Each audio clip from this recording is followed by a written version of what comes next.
The Yawalapiti live in central Brazil, south of the Amazon rainforest. Today, they're celebrating the beginning of the Peki festival, which honors their fruit trees and hummingbird spirits. It's also the last event in their seasonal calendar of rituals. Colorful dances and games bring cheer to the hardest time of the year. For tribes of the Amazon basin, the rainy season is a continuous one, lasting for half the year. But on this occasion, the Peki festival threatens to be very different. Unknown to the villagers, the village shaman has predicted a lunar eclipse. For a deeply superstitious community who fear the forces of the supernatural, an eclipse would bring powerful, possibly malicious spirits into their village. For the moment, the chief, his leaders, and the community are unaware of events about to unfold.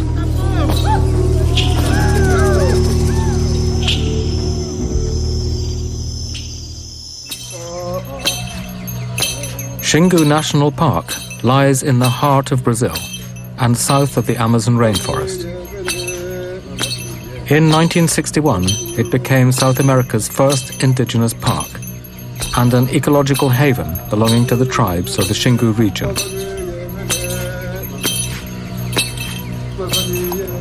The park is a realm of rivers and headwaters, which flow into the river Xingu. The river Xingu itself joins the mighty Amazon 1,000 miles to the north. For the communities of Xingu, the rivers and lagoons are the lifeblood of their culture. One of these Xingu peoples is the Yawalapiti. Today, the villagers of Yawalapiti are celebrating the Peki festival, unaware of any problems that may lie ahead.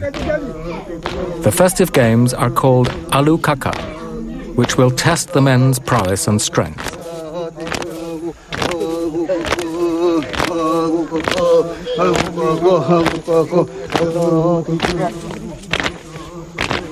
Before the women and children join in the game, the men follow a ceremonial approach to the courtyard in front of the men's hut.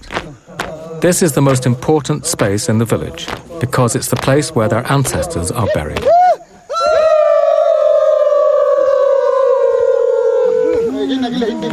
The men have oiled up their bodies in preparation for an assault by the women, and it's Chief Aritana who calls the women to the men's hut. The men can only silently await the frenzy. Women love the Alukaka games.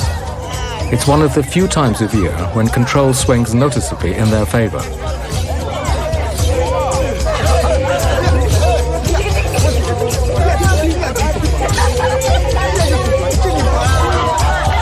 At the front is Chumin, the wrestling champion, and the line stretches back to the youngest and weakest.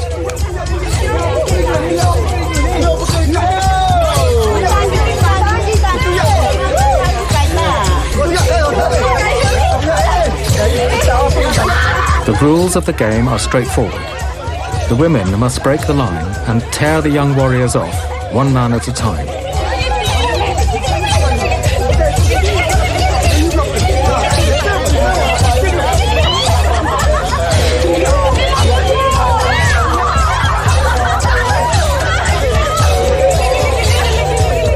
Eventually, the only man left is the wrestling champion.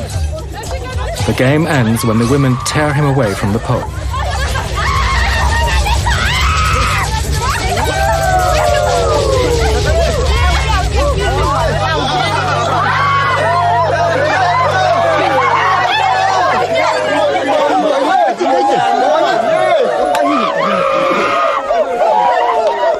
The games continue throughout the day, bringing a festive atmosphere to the normally hard-working community. Around 200 people live in the village at any one time. Cultural events, such as the Peki festival, bring the community together. Everyone takes great pride to wear their traditional clothes and adornments. As the day progresses, the games become increasingly boisterous. The next game to be played is unashamedly sexual and great fun.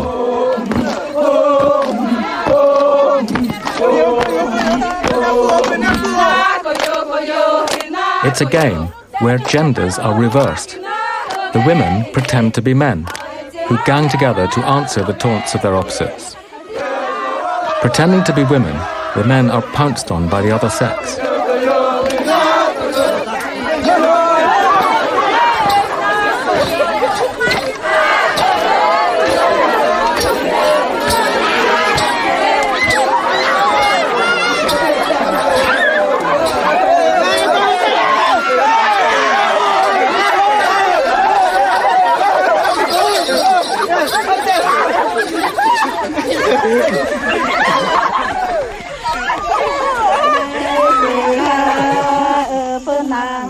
After the day's revelry, the village women go off to the river to bathe.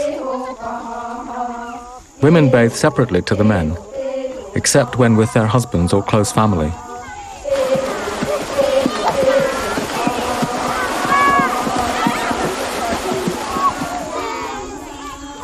Now that the games are over, the village has quietened down. But an unexpected event has brought the Yawalapiti leaders to the men's hut. Chief Aritana has been informed by the shaman that tonight there'll be a lunar eclipse. For Xingu peoples, an eclipse is a sacred event. If it does indeed take place, this will mean postponing the Peki festival. The news will dramatically transform events in the village. Noi quattro candidati, iruka awapuka video. Keri, kau kayunupa keri jumaka mapuka pai wanukali. Itapuka azo awaku luku. Aju mahuti chupuluka, aju mahuti chup. Da aputuka pulitsabuluka. One of the first rituals performed during a lunar eclipse involves the young men. They will be whipped as the Earth's shadow passes over the moon.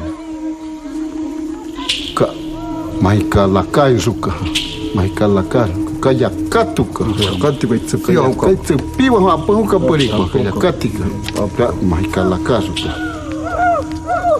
After the meeting, the men head for a small river on the other side of the village to bathe.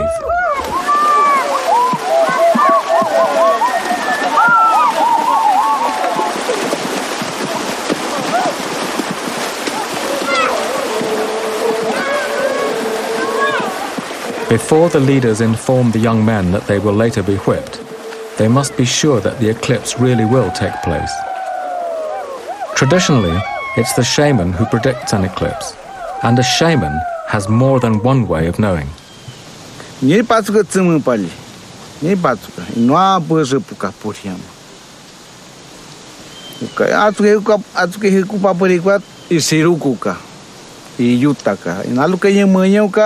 Isiruka iyutapuka pamahinala itsemuka pa uchika itsemu punyemuka paka uchina yata katupapuka itis inyanya.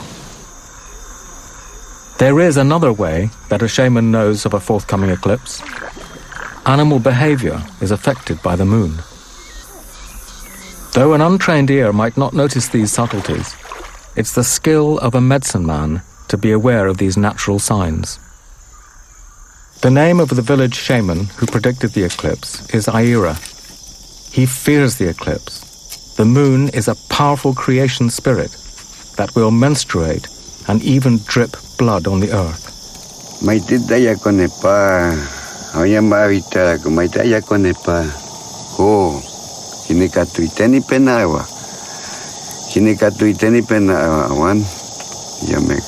Tiene katuiteni penawa na areko ko chagani pa obuku korina ewa piyemo ko iki kura ewa piyemo ko iki kura ewa. If an eclipse does indeed take place tonight, the Yawalapiti believe that supernatural spirits will descend on their village. The spirits might bring illness, even death. Tiene katuitena ewa oyama aitarako Era muito coi painha mera co o uau amiga o uau amiga. Shortly before midnight, the eclipse begins. Chief Aritana has already called the young men to the men's hut for the rituals to begin.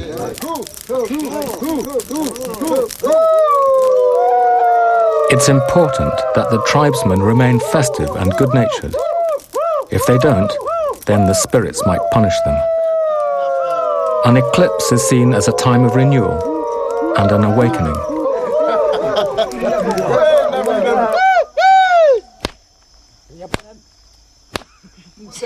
As part of this awakening, they begin beating young men in front of the invisible spirits. The spirits are not offended by laughter or jokes, only if they're forgotten or ignored.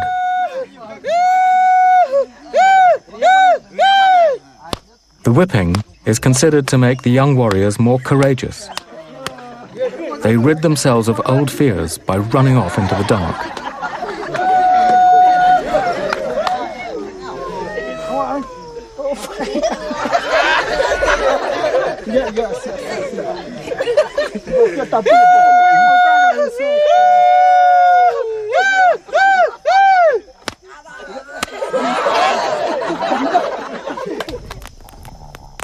The eclipse has brought supernatural spirits into the village.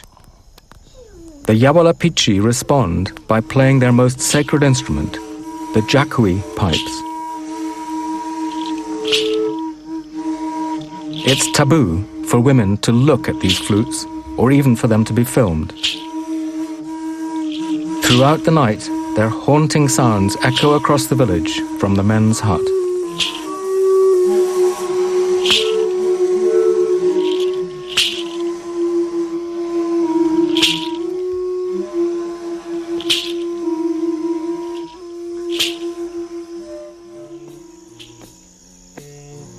It's the first morning after the eclipse, and the cycle of ceremonies continues.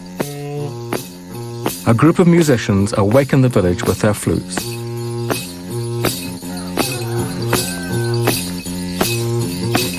This is called the takwara ceremony, where the flutes must pass from house to house throughout the whole morning.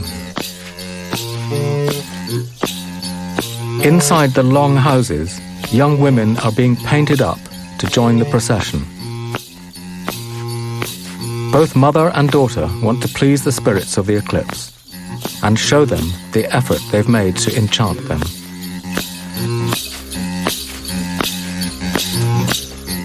The flute procession continues along the ring of houses, heralding the day of the dances ahead.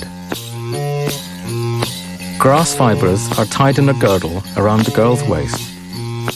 A short reed provides the final detail. It's alluring, and it shows off her feminine beauty.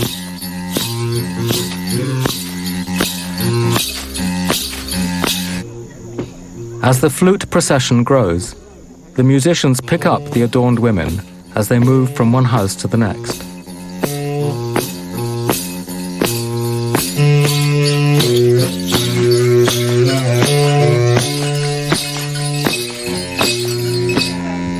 The women of the takwara stand with their backs to the flutes.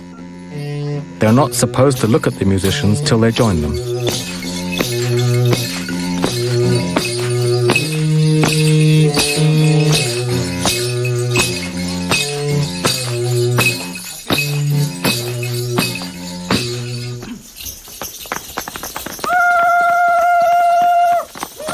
The next dance in the cycle of ceremonies is the tapanawarana. As with all the dances, it's being held to demonstrate to the eclipse spirits that they have not been forgotten. This is, in fact, a rehearsal, since the Yawalapiti practice all their dances, often for many days at a time. By late afternoon, it's in full swing.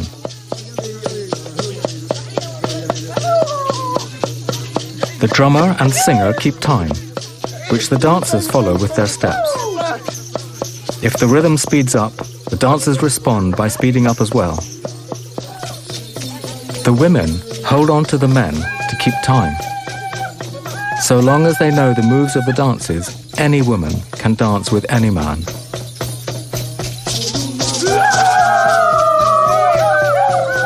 The whole dance tells a mythical story about spirits of the water world. The movements of the dance, especially the swinging of arms, symbolize fish swimming in water.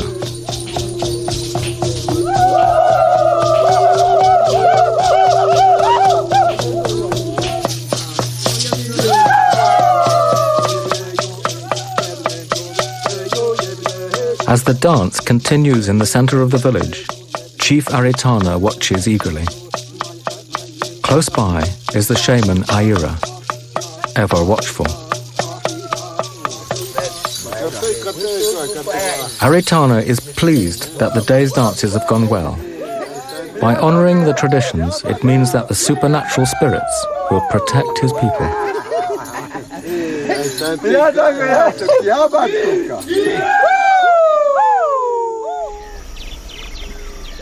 Dawn, on the second day after the eclipse. Two elders, Hinako and Yawalapiti, have gone spearfishing. The older men of the tribe still practice this traditional method of fishing, though nets and fishing lines are now common in the Xingu. But spearfishing is highly valued and highly effective.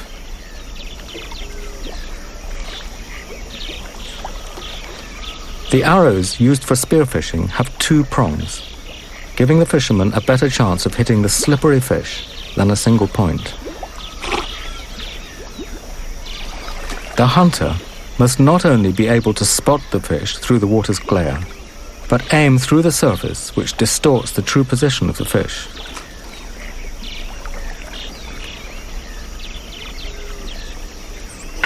Hinako makes a strike. The arrow stays in the fish, allowing him to retrieve it.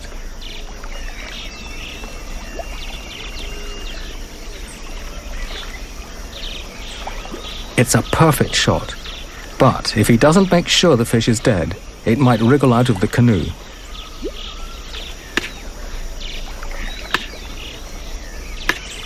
The elders continue stalking the fish throughout the morning.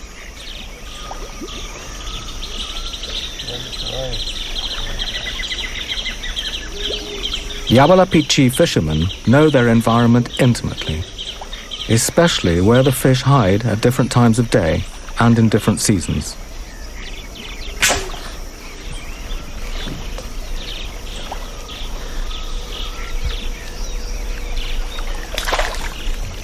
With their catch of the morning, the fishermen can return to the village, knowing that there's food in the men's hut for the rest of today's ceremonies.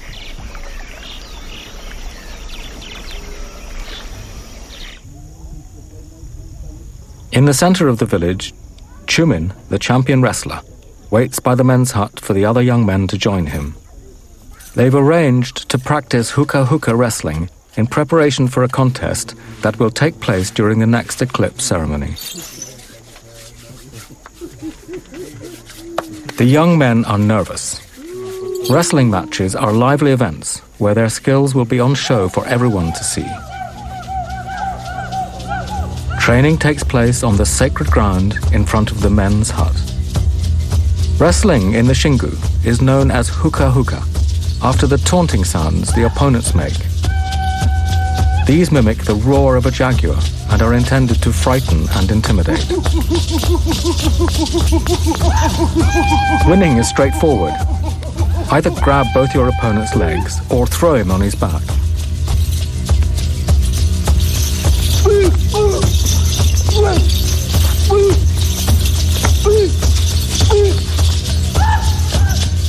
Each match usually has 2 or 3 rounds and lasts from a few seconds to a quarter of an hour. The length depends on what happens between the players, and every game is different.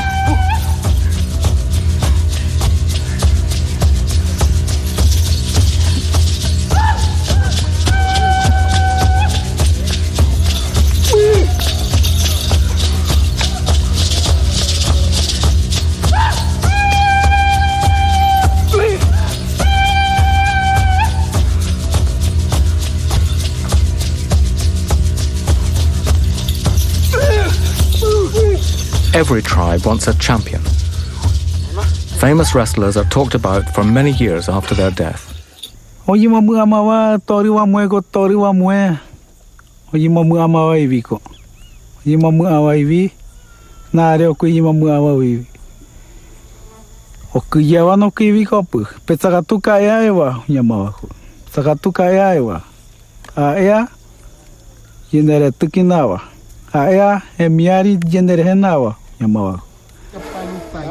Although hookah wrestling is still popular with the Xingu tribes, the young men have discovered new sports such as football. Breaking away from tradition, women have also begun to wrestle, often to the amusement of the men. Today, there's even talk that the women might hold their own contest for the next eclipse ceremony. The villagers are also preparing for the next eclipse ritual, an exchange ceremony. In the heat of the day, the longhouses are the coolest place to be. They're made from wood and grass thatch and are larger than a passenger jet. Up to 40 people live in each one of these huts. Entire families of several generations all share the same space.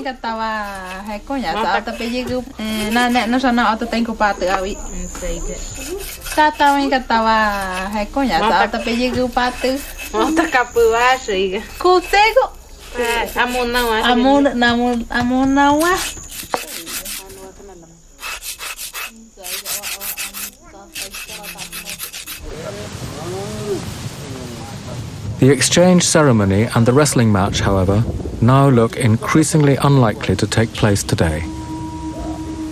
A storm is heading directly for the village. The village leaders try to drive away the thunderclouds with a spell. Aritana can only watch in vain as the day's activities are forced to a sudden standstill.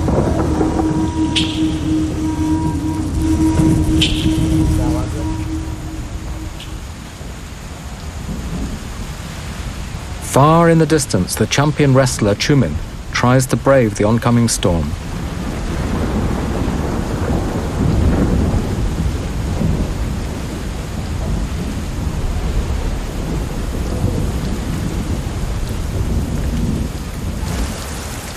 Two days have now passed since the Peki festival was first announced. The once festive mood in the village has noticeably changed. No one in the community can recall when a lunar eclipse coincided with a Peki festival. And now, their best efforts to complete the cycle of ceremonies have come to a damp end. The next morning brings with it the first signs of discontent. Some villagers are complaining about headaches. Worse still, old rumors of sorcery have resurfaced.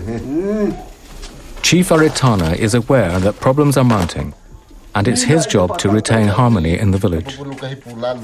Among Xingu Indians, even powerful chiefs have to respect the opinions of the village leaders and the community at large. Aritana has acquired a great reputation for his qualities as a leader.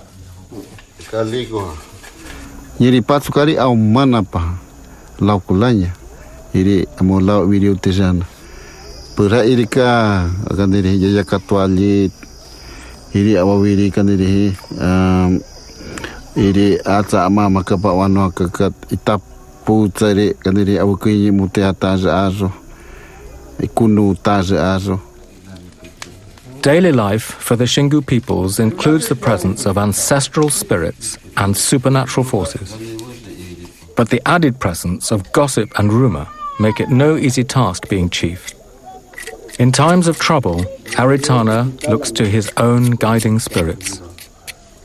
Yatama punya muka, pakaka punya putaca punya yatama ka. Iruka yatama, kapapa putala pukaira yatama. Ili pukai nata papa tala apa paluta puka ili puka. One of the young men in the village has suffered a resurgence of nightmares and is blaming the presence of a bad spirit. Tatao is the chief's nephew, and he's decided to perform a painful bloodletting ceremony.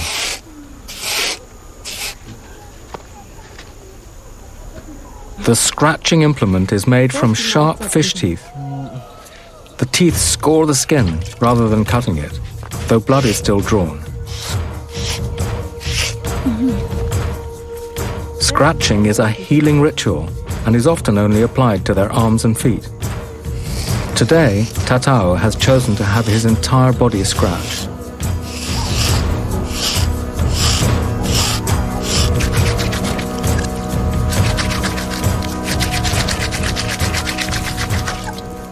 Tatao's wife, Irika, has also chosen to perform the healing rite.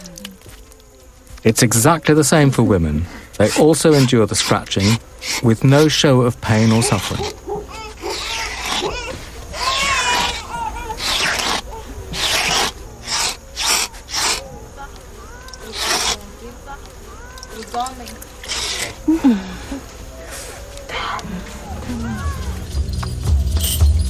The chief has made his announcement. The exchange ceremony and the wrestling contest will now go ahead. Some Xingu communities call the exchange ceremony Moitara, but in Yawalapiti, the exchange ceremony is known as Utluxi. Because it's only a demonstration ritual to please the eclipse spirits, one half of the village is pretending to be a neighboring tribe who have come to trade.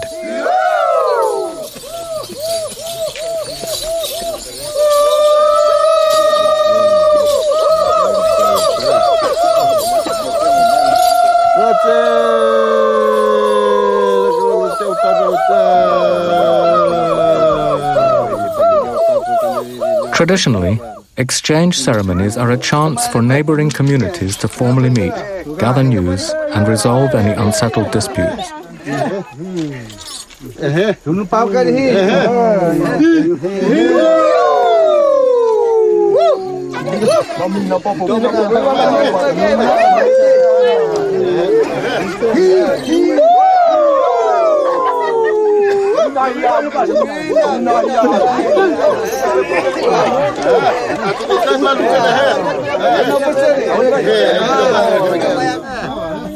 When Xingu tribes meet to exchange and barter their crafts, the event is followed by a wrestling contest. The young men get a rare opportunity to demonstrate their wrestling skills.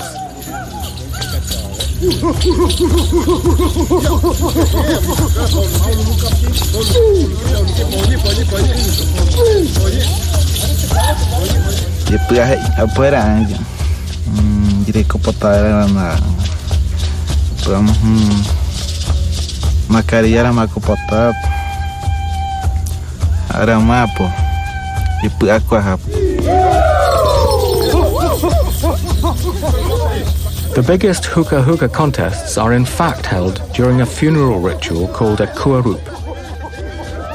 But today, the eclipse ceremonies provide an unexpected chance to practice their tribal sport.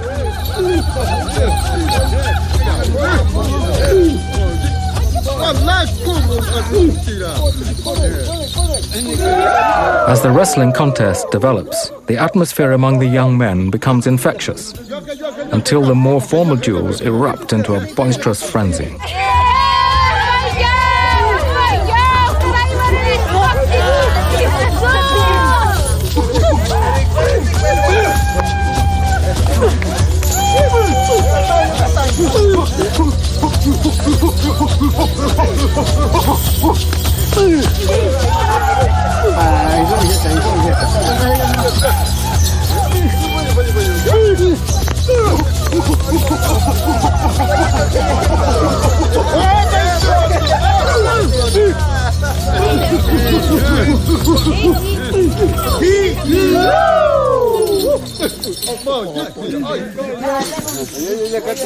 The excitement is not yet over.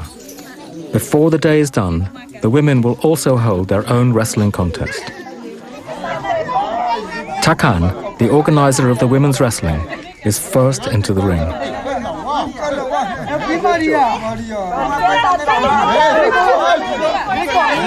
The women use the same moves and the same skills as the male wrestlers. There are no special rules just because they're women.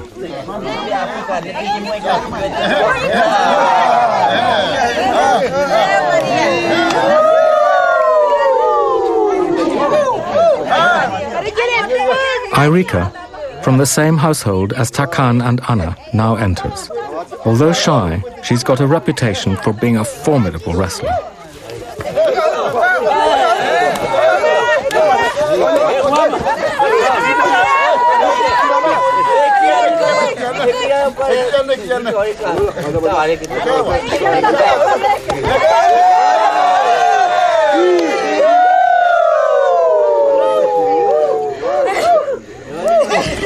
Tôi thì kinh đôi, tôi đang apiti coi kinh nông đát ở chỗ coi, lấy bể lấy thì akisi thì kinh nông đát thì anh ấy bữa kia lúc thì nhà lấy thì kinh nông bỏ lấy thì cái tụ bè tanya bỏ lấy, anh ấy bữa kia lúc thì nhà lấy thì cái tụ bè bỏ lấy, là thì nhà lấy bữa kia lúc thì nhà cái thì cái tụi bữa kia lúc.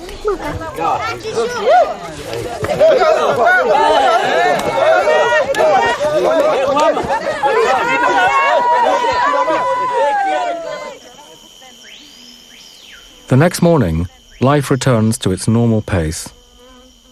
But there's still an atmosphere of excitement in the air, since the women are again planning a special ceremony.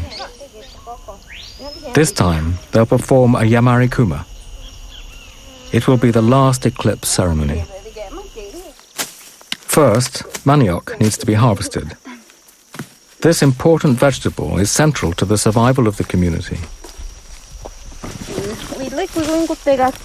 The manioc grows in large plantations on the outskirts of the village.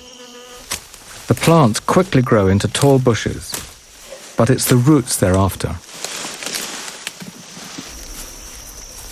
Among Xingu Indians, producing manioc bread is strictly a woman's role. Yawalapiti kunyaram maanwaro de nata ya iwi de rua ore momu atame ko menyoronu ikami awaro motsu je pram de kami engite neram de menyu hera uwa ko nitram de kami hera utawa ko ha vitara are uruwa kura. Because of their skills in transforming vegetables into bread, women are at the heart of the community's daily survival. If no one brings fish back from the river, at least there'll be bread on the plate. Making that bread is a skillful task. The women make it look easy, but it's only because they've been doing it since childhood. The first stage of bread making is to scrape the tough outer skin of the manioc. Then the vegetable has to be squashed to a pulp and sieved.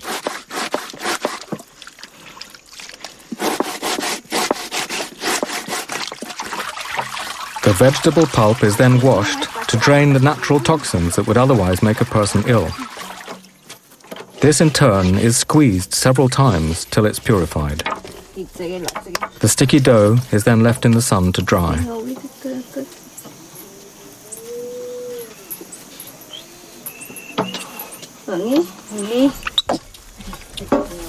Dried manioc flour is called beju, which is cooked on a wide clay plate over the fire. The gluten in the beju is sticky enough to hold the bread in one piece.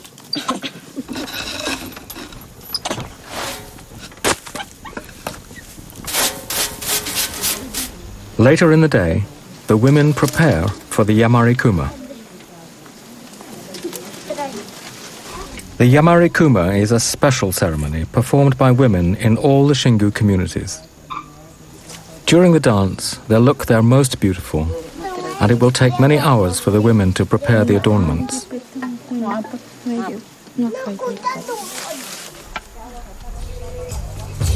The patterns have no specific meaning, except that they follow geometric designs traditional to the Xingu region. Each woman is painted according to the expression of the painter, which will always be another woman. Solidarity is strong between the women, united by one overriding fact of life: hard work. Iene kuyaram ikatu ako. Neya potat kunyaram jire kota. Ata ya I maare kunyaram na pot jiu para na potarite. Aku ma mena ya iwa popu ya re koran. Arame kunyaram na ko potarite rak. The women usually marry around the age of 16, traditionally to a man chosen by their family. But times are changing. Takan divorced her chosen husband against her parents' wishes and later remarried. Asa to agalaha papa no to kawe niat be unupe asa to kananu na to lai sagna to pirin sa asa na hananu ma ne kalaha asa to ne we shwi kunya mata be piri asa agalaha asa akapin sa ba amunuja asa we ke tu papai nyama to atambiri.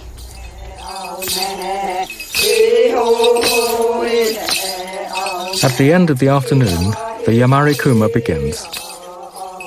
It's a ceremony usually reserved for welcoming only the most important visitors. But today, they're dancing for the eclipse spirits.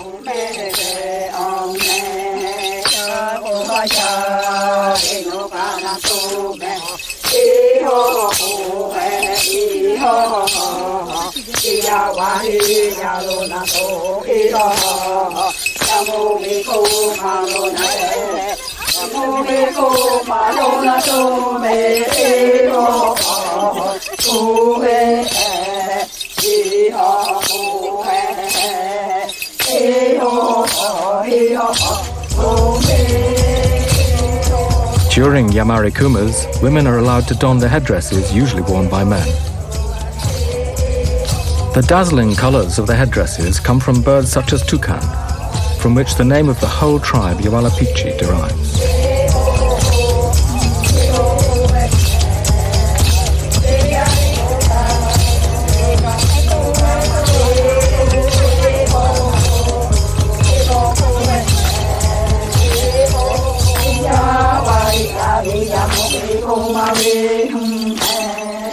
The Yamari Kuma continues for many hours and eventually comes to an end at dusk.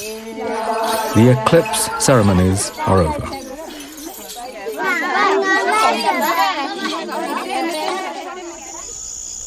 That night, something unexpected unfolds in the village. Just when they thought their problems were over, there is talk of sorcery.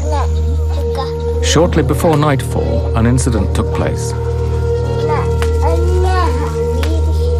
A woman called Kerry fell into a delirious trance and ran over to the shaman's house, accusing him of witchcraft.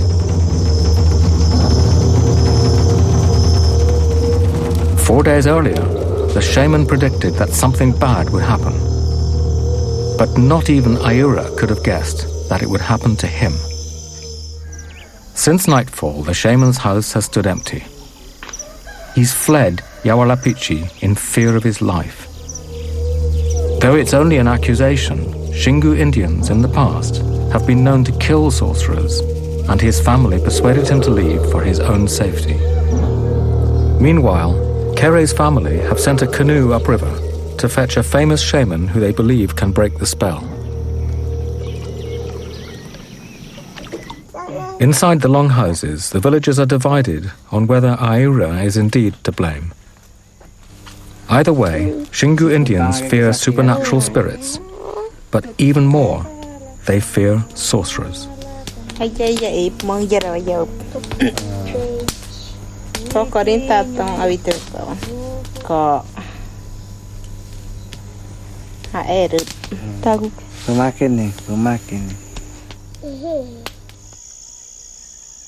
Before dawn, the renowned shaman has already arrived and begun the healing ceremony. First, he inhales smoke, which is considered sacred. There's no narcotic in the cigar, and the trance is self-induced.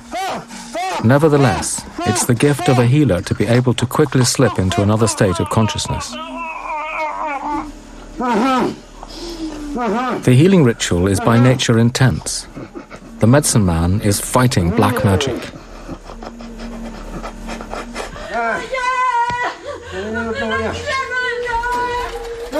The shaman has now entered a world that only a medicine man sees and understands. He'll see shapes and objects that tell him what's causing his daughter's illness. A piece of string that he's found nearby suddenly becomes a physical representation of the spell that's strangling Kerry's soul. He cuts through the string, symbolically releasing the spell.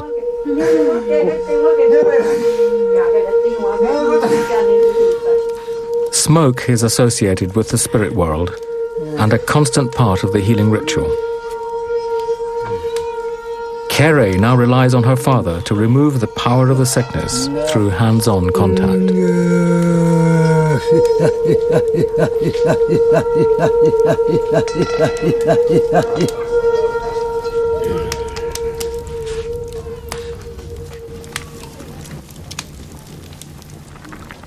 Quindi sa quando il lotti hueke, iara geha.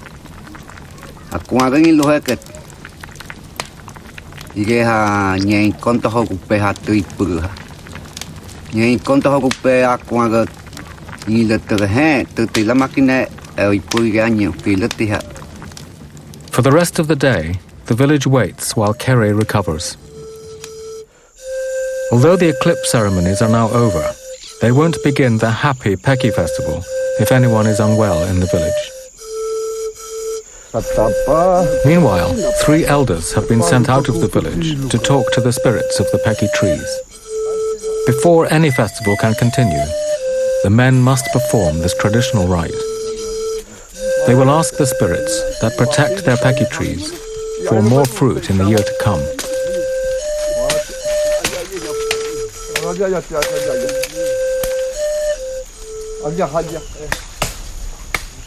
The next morning, with the festival back on the agenda, some of the Yawalapiti men have gone to the swamp. They're cutting wood to make carvings of hummingbirds used in the climax of the Peki festival. Xingu Indians believe the tree to be guarded by spirits that take the form of hummingbirds. The fruit of the Peki tree provides them with oil and is also cooked and eaten or made into a drink called mingao. As soon as they've brought the wood back to the men's hut, the birds begin to take shape. Bird carving is a man's job, and each one of them takes great pride in his handiwork.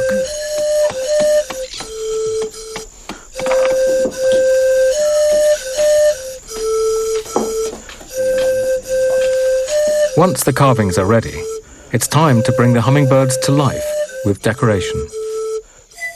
The Yawalapiti use the juice of a wild fruit called urukum to get the red color.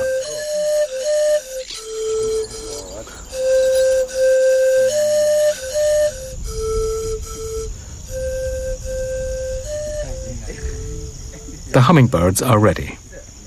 They're left in the most sacred space of the village, in front of the men's hut, where the ancestors are buried. There they will stand until it's time for the bird ceremony to begin. Finally, the villagers return to the celebrations of the Peki festival. Even Aritana is pleased. They've decided to continue with the Alukaka Games interrupted 5 days ago by the eclipse. Starting at the far end of the line, the women try to break off one man at a time. They're allowed to pull, grapple, tickle, thump, pry and squeeze. This, of course, can be painful for the men, and for those watching, highly amusing.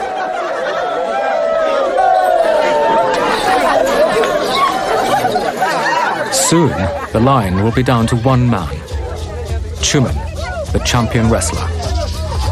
He must resist all the women together.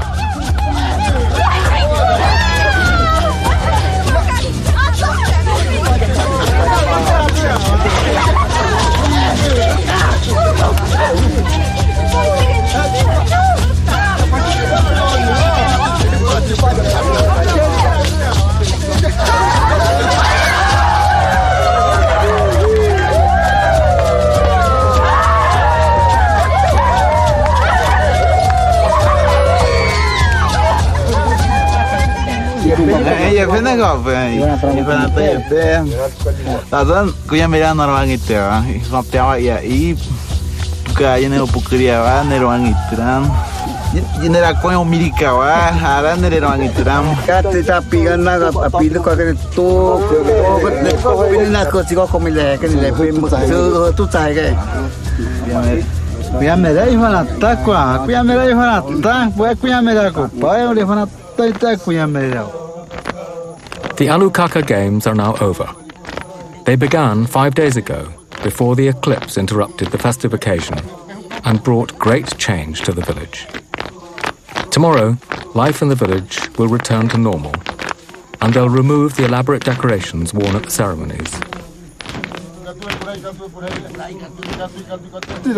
But there is one final dance to be performed, and for this, the men go to special effort to paint their bodies. The decorations range from butterflies to imaginary beings.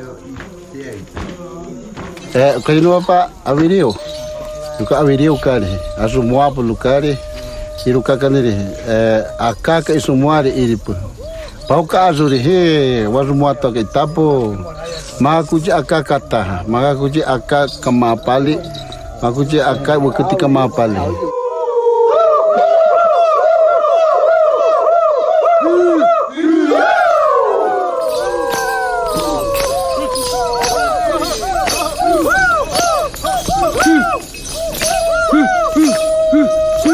The dance of the Pecky Birds is the grand finale of the festival.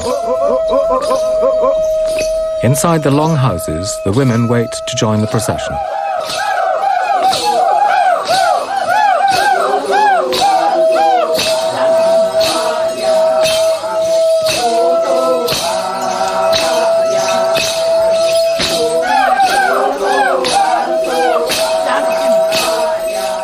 Each longhouse receives a procession which moves from house to house throughout the afternoon.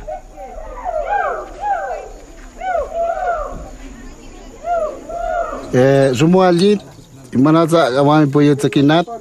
Kayu nampak katakan diri. Ini ajumah tijo tikuta kena kata yatama kah. Kita mau kata azut. Ini katakan diri yatama kayu nampak kata yatama no mace. Tisanuka yatama tawakata kayu nupi. Malu apa magau ka semua aji wakar apa magau kari. Semua aji wakar pukari nyirukari junu papa. Tapu pukari aso ihe petua pukari ka itse pukaira.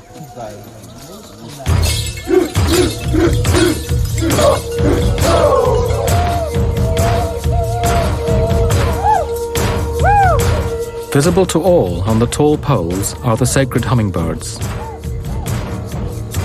The Yawalapiti believe that they are carrying the hummingbird spirits around the village.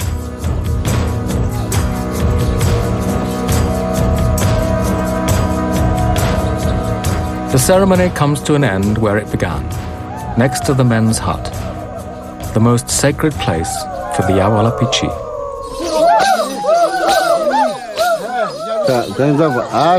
Azuka ali Yawalapiti ka azupo. Yawalapiti nyeri tibu lukali azupo. Nyeri lukali iruka wazata bukali azumua. Ata wati kutawa wuhuputi pari azumua ajiriu makatari akaniri.